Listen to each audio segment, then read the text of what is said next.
জুলাই বিপ্লবের আহত ৬ জনকে চিকিৎসার জন্য থাইল্যান্ডের ব্যাংককে পাঠানো হয়েছে আজ বেলা ১১টার ফ্লাইটে তাদের সেখানে পাঠানো হয়। এ নিয়ে এ পর্যন্ত মোট ২২ জনকে চিকিৎসার জন্য দেশের বাইরে পাঠানো হলো বলে জানিয়েছে কর্তৃপক্ষ।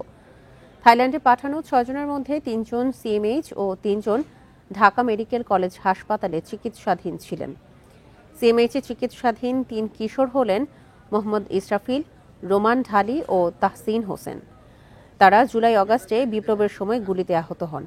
এদের মধ্যে ইসরাফিল বাম হাতে এবং রোমান ঢালি ও তাহসান হোসেনের গুলি লাগে পিঠে। তাদের ৩ জনকেই দেয়া হবে রোবোটিক ফিজিওথেরাপি।